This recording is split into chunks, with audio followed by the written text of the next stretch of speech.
Here I am, Tony McGee, here at FedEx Field after the Washington Redskins were able to defeat the Cardinals. And at the same time, it's next to the last game. They needed this game to win, but they did not look great in it. But a win is a win. So when we come back, we'll talk about that.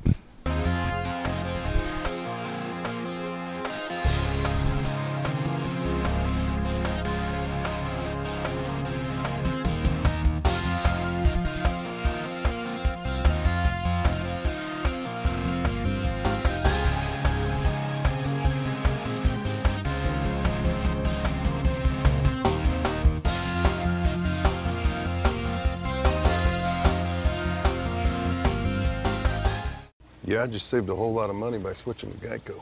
Huh. We should take a closer look at Geico. You know, Geico insures way more than cars, boats, motorcycles, even RVs. Geico insures RVs? What's an RV?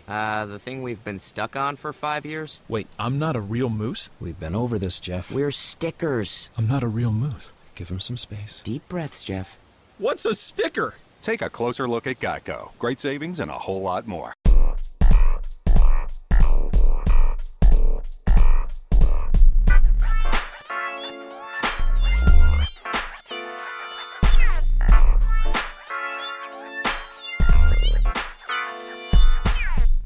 Hey, Preston, could you talk a little bit about your play today and then the defense overall and that stance at the end to pull this game out? There's a lot of things that permitted me to have some good plays. Anthony getting a sack and I'm scooping the fumble. It was great coverage, and by me and the rest of the defense, and there was some great rushes. The pressure quarterback throw me the interception. Guys were just rushing, and guys were having great coverage. Guys were doing what it took, to get the win, and it felt great, and I also feel great to get those stats today. We did a good job. I mean, especially from the get-go, Anthony with a nice turnover to start the game, and Preston with a really great pick in the red zone, and. But Anthony, I think, really was the spark plug for us today. That got us out to a 7-0 lead, and kind of never looked back from there. Two big whammies, man. It was birthday, and then coming out here and getting this win is all special. It'd be my birthday every week, I think, before. But no, it was just a hard-fought football game. It was resilient, hard-fought football game for everyone that was on the pitch today. Everybody was on the field. They played hard, nonstop, 4 quarters of football. That's what we need, and we've been missing that for weeks of playing 4 quarters. We came out here and we laid down the last 2 weeks, lackluster. It was no fire, no energy. But today, that stopped. Today, all of that stopped. We needed this one. I'm bad to get the sour taste out of our mouth, show a team we can be and become. And we're just going to keep building on this. I'm just happy because I'm in the moment of what is now, and I'm going to stay in that until we get ready to go and face the Denver Broncos here next week. Welcome back to the show. And I got a few questions for the staff up there. And one thing I'm looking at is, Gary, this is to you. The Skins, they scored early in the game, but at the same time, they only ended up with 20 points. And over the last 3 or 4 games, they haven't scored a lot. So what can you tell me is happening with this offense? Is the player the quarterback, player the lineman, or is it just bad offense? That's a great question, Tony. I think probably what happened at halftime, they went in and made adjustments that the Redskins didn't quite adjust to as good as they did. But at the end of the day, they were still able to hold on to the win. Defense came on, played strong at the end of the game, keep them out of the end zone. But probably the adjustments is probably why they was able to score less points in the second half. Donna, this team came out and they were very intense and they were playing well, but over the course of the game, they did not maintain that. So you need to tell me, and I've asked over and over, Donna, is it conditioning? Is it a mental aspect? Or is the team just don't Hey, Tony, the Redskins have gotten off to quick starts in their last few games or so. But when you think about the fact that they only had the ball for 6 minutes in the whole first half, and then they only ran 47 plays, they can't run the ball still. And on first downs, they were 1 for 9. So even though they may have gotten off to 14 points, a fast start, yeah, it's some injury problems, but it's the fact that on third downs, they're not efficient right there. 1 for 9, that's not good. Not running the ball, 31 yards running the ball, Tony. And then the defense had to save the day. So it's a lot of things that's going on with this team as far as the slow starts and then finishing strong. Mike, there's been a lot of complaints about this defense. They say that they do well, but they do not maintain that. They did force a fumble and got their first score for the Washington, put them in position rather not. But at the same time, they were able to maintain and keep Arizona at 15 points. When you do that, that's very good defense. But now, is this because they're getting in shape, or did they schematically change something to make this a better defense? When you hold anybody under 15 points, Gary, you got good defense. You don't know nothing about that. Mike, answer the question for me. You know, Tony, that is a great question, and I think the core of a very good defense is here. Of course, I just hope that the Redskins don't blow up this whole team and all the coaches, because I think next year is going to be a big year for them. You get Ioannidis back healthy. You got Jonathan Allen. Lanier really stepped up with those 2 sacks and 3 tip balls. You have got the core of a great defense here. And I think basically what happened last Sunday against the Cardinals was Swearinger told those guys, we're not letting them in the end zone. They're not going to score. I don't care what we have to do. They're not going to score. And I think that was the motivation. That was the motivation behind that game, and Swearinger was the leader on that team. And I got a great question for you there, Adam, and that is, there's a silver lining in everything that can go wrong or won't go wrong. And the one thing this year in what went wrong and what didn't go wrong is that we saw a lot of players. I mean, you got guys off practice squads, some from other teams. You got a good look at guys like Bibbs, who came in and really played well Sunday. You've now looked at all your basically your bench players to see what you want to bring back next year. This could really bode well for depth next year, couldn't it? It really is. And, you know, it speaks well of Jay Gruden and his coaching ability. It says a lot about the ability to bring players in off the street as contributors, regardless of who gets injured, and still be competitive. Every time he's on the hot seat, he comes through. Props to him for what he's done. Yeah. Now, Tony, I got a great question for you, and I don't mean to dump on your defense, but let's be honest. Breeland and Norman got beat again in this game deep, just the same way they did the week before. What is the cause of that kind of thing? How do guys get free down the field like that? You know, Mike, that's a good question. And what I'm just looking at, Breeland and Norman are pretty good corners. But as you know about pass rush and covering and everything, it has to be a team effort. Whereas I'm saying now, maybe they did not get the pass rush that they needed, because those 2 guys can play, but at the same time, they may have read it wrong. But that's one thing that will have to be corrected in the games remaining as well as next year. So I look at the pass rush as being part of it, and the coverage is part of it, so it's a 50-50. Tony, we saw flashes of Preston Smith in the Cardinals game that we haven't seen in several weeks. And we saw some of that last year, and there was some hope this year that he would really be in a situation to take over games. What's going on with this young player, and do you bring him back, and does he have a future with the Redskins? What do you think? Astute observation, and that's what happened with a lot of the young players. Preston Smith, you'll see a flash here, a flash there. But the older they get, the better they'll get, and he has to be more consistent. He'll show you a play where he'll go get the quarterback, and there's nothing going on other than him. And then another play, he'll lose containment. But that's what happened to young players. He'll get better and better, and that guy one day will be in the Pro Bowl.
Gary, as you know, they knocked Arizona out of playoff contention, but at the same time, they never were in it anyway. And is that something they could build on, or are they just known as spoilers? They're spoiling it for other teams because they're out of contention anyway. And when they get ready to play Denver, another team out of contention, will they play as well? So, Gary, I ask you, is that something that we can look at for next year, or is that just being a spoiler? I think the spoiler is right. Oh, another great question, Tony. I think at this point, you always have to have something to hang your hat on so you can go into the next season. For me, I think the Redskins have to be the spoiler. I think they have to win out because you have to be able to hang your hat on something moving into the next year. And winning out shows that, you know, we won our last 3 games, was able to move forward. We can build upon that. So that's what they have to do. I think that's what they will do. So, yeah, they have to have something to hang their hat on. Now, Donna, this is for you. If you can hear in the background, they're cleaning up the stadium. And we think that a couple of the Redskins young players been cleaning up their act. When you got Spate and you got Anthony Lanier the second, both of these guys are playing well. So, Donna, my question to you, just like they're cleaning up the stadium, will the Redskins clean up and get more players like that next year? And can we build something on those 2 players? Yeah, Tony, you know, I got Gary Clark here singing Christmas carols, but Anthony Lanier, by far, this was his best game as an NFL player. Even Coach Gruden talked about how much he's improving each game. He had a forced fumble. He had 2 quarterback sacks. He had some knockdown balls. He was all over the quarterback, and that is what they're going to need come next year in building this team is those kind of players, and he did a great job. Tony McGee. The Redskins only had 31 yards rushing. This is a problem. Has Jay Gruden given up on the running game altogether, Tony? Let's be honest. We know he loves to pass the ball. What's the deal here? Are we going to have a running game next year? Are they going to try to sign a back or draft a back? Or is it always going to be this way? You know, Mike, that's a great question. But one thing you know is a rhetorical question because you know the answer already. They do not run the ball well, and I don't think that's really what Gruden wants to do. He's a passing coach. He's always been one. But the one thing about it, that game on Sunday was almost lost because they couldn't run the ball. And the bad thing about it is that team is rated number 32 out of 32 against the run. Why do you not run? So, Mike, this is something they have to work on. I don't care if he's a passing coach or not. They must get a running game back if they're going to be successful. You know, that was sort of a trick question, Tony, because I know that they did pass the ball 26 times and run 21 times. They just didn't have much productivity. But I don't really think, Adam, that this is the best run-blocking offensive line we've ever had, for sure. No, it isn't. But you know what? This is a team that's had a lot of injuries this year. And when you have those, this team has been undermanned, and you haven't been able to utilize their offense the way you would have if they've been healthy with guys like Jordan Reed. So the offense, in terms of the running game, is going to be less productive than it would be ordinarily. I think Jay Gruden's right about one thing. P. Ryan definitely gained some momentum as the game wears on. You could see that coming, and if that one play hadn't been called back, he would have had over 50 yards rushing in a very short period of time. Yeah, Mike, I think they found the diamond in the rough with Samaji because you can see some flashes with the way he runs the ball, the way how hard he runs the ball. But I still think that the Redskins never commit to the running game, and despite the injuries across the offensive line, that has affected the run to a certain degree. But even before that happened, they didn't run the ball, so they don't commit to that. During the offseason, the running game and finding a running back is going to be, to me, a key thing because if you don't have a running game, it exposes your team and it limits your team a lot. And I think that's the reason why Kurt struggles some. You know, this wasn't one of Donna's sources, but this was a source that was actually in the press box right next to Donna. And the word on the street is, it's going to make you very happy, that Deshaun Jackson is looking forward possibly to coming back here next year. Now, you add him with Doxson and take a little bit of pressure off of him, and you got Crowder. Hopefully, Jordan Reed will come back and be healthy, and they won't try to get a trade deal for him. You might have a good core. Yeah, I mean, I'm actually fine with the core we have now. Yeah. There have been a lot of, somewhat criticism on them, but at the end of the day, they're learning each other. They're getting an understanding of the game. They're going to get better. Dotson's going to become great over time. I love Crowder. I've always loved Crowder. I think Crowder's the best receiver they have on the team right now. And then the guys who had to come in and pull, like Grant's, when you throw the ball to Grant makes a play. Sure he catches it, so he makes a play. So, I mean, I don't think the receiving portion of the things is a problem. They've been putting up points, you know. Last week they did, but they've been putting up points. Yeah. You know, so I scored 30 points. I'm supposed to win. They could use Well, Deshaun Jackson's speed. would Deshaun Jackson be a good addition if he was willing to come back and perhaps if Tampa let him go? Well, I think Deshaun's a good addition to any team because he's a deep threat. Yeah. You know, but we just not necessarily a deep throwing team. We don't throw deep that often. No, your biggest pass attempt on Sunday was 32 yards. But he would be good for special teams because they're looking for a kick punt returner, returner. punt returner, Oh, my and gosh, he's a yes. specialty there.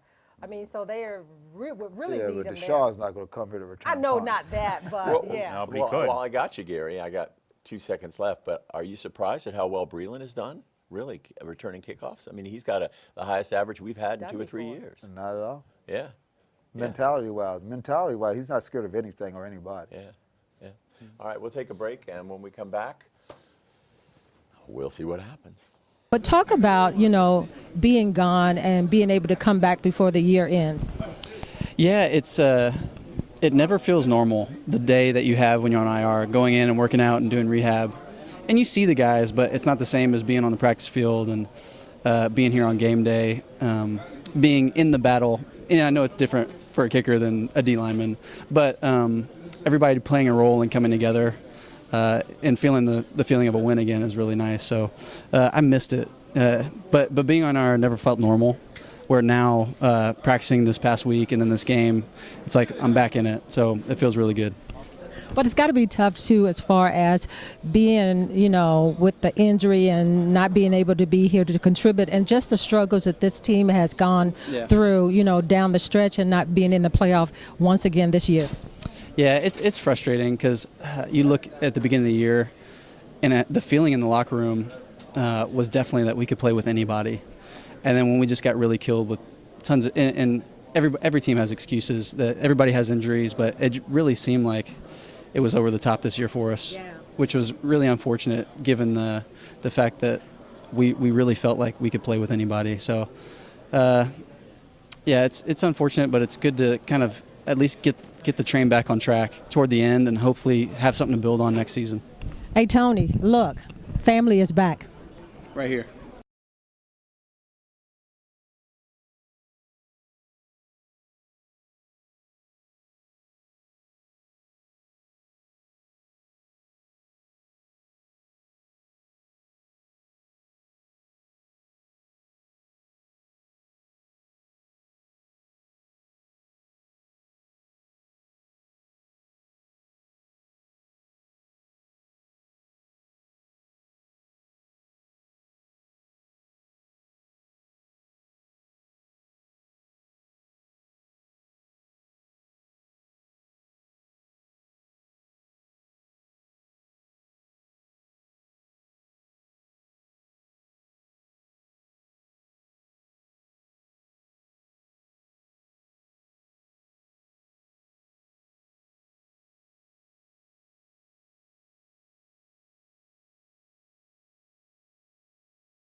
Coney Island has been around for a long, long time. Reminds me of how Geico has been saving people money for over 75 years. First date? Hey, big guy, come on in. Let me guess your weight. Win a prize.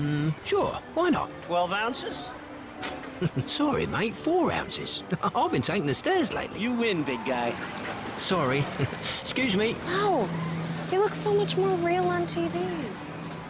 Yeah. Over 75 years of savings and service. Get your rate quote today.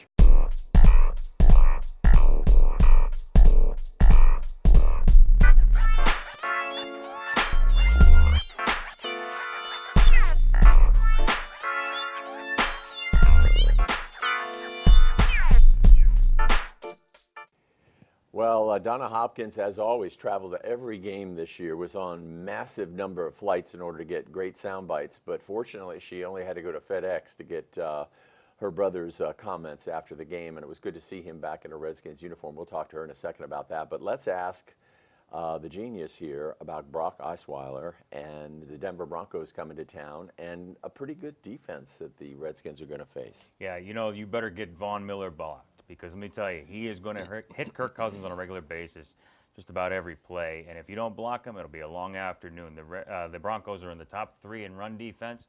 Come ready to play against this Broncos team. They want to get a win, get off on the right foot for next year. Was Hopkins glad to be back?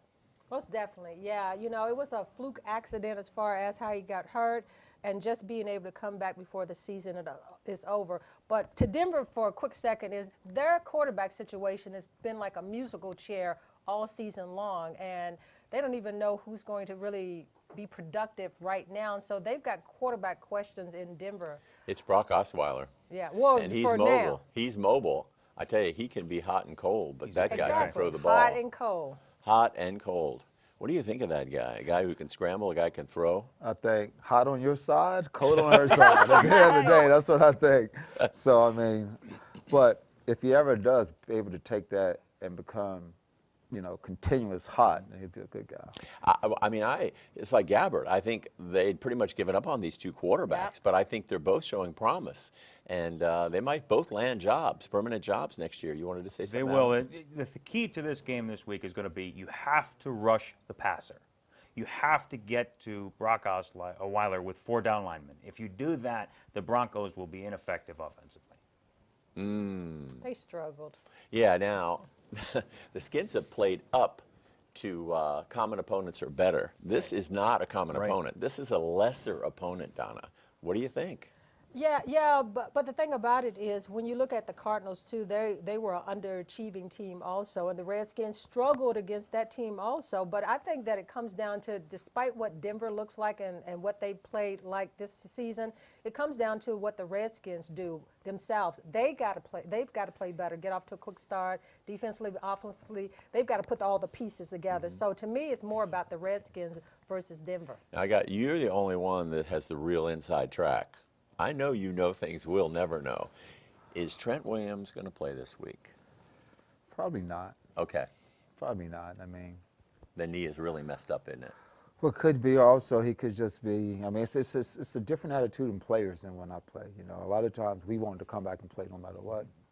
Little players, you know, they're looking out for the career, the longevity of their career. He may be like, you know what, I need to get healthy, start for next year. I think he's coming back. How did you think Ty Nsekhe did over at left tackle? I think he did good. I mean, I think you're learning a lot about these players that's coming in and getting a chance to play. And I thought that considering, you know, Trent being out, that he stepped in and did a pretty good job. I mean, Kurt was still running for his life, but overall I thought he was good.